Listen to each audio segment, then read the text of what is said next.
as happy as a clam at high tide. Clam एक shellfish होती है जिसे कि खाया जा सकता है।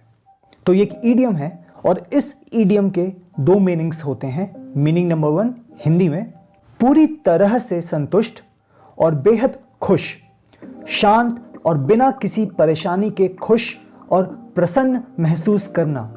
ये पूरा वाक्यांश यानी कि फुल फ्रेज बताता है कि हाई टाइड के दौरान क्लैम शिकारियों यानी कि प्रेडेटर्स से सुरक्षित होता है और आराम से रहता है। इसको इंग्लिश में देखते हैं।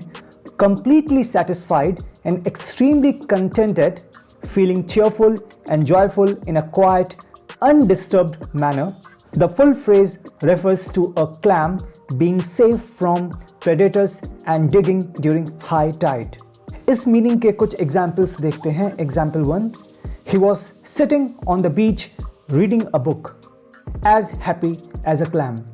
वो समुद्र तट पर बैठा किताब पढ़ रहा था, as happy as a clam था। Meaning 2, since she moved to the quiet village, she has been as happy as a clam at high tide. जब से वो शांत गांव में रहने गई है, वो as happy as a clam at high tide है। इसका मीनिंग नंबर 2 भी है, उसको हिंदी में देखते हैं पहले। ज़रूरत की सभी चीज़ें पूरी होने की स्थिति का वर्णन करने के लिए इस्तेमाल किया जाता है, जिसके परिणाम स्वरूप पूरी शांति और संतुष्टि मिलती है। इस मीनिंग को इंग्लिश में भी देखते हैं। Used to describe a state of having all one's needs met, resulting in perfect peace and contentment. इस मीनिंग के कुछ एग्जाम्पल्स देखते हैं।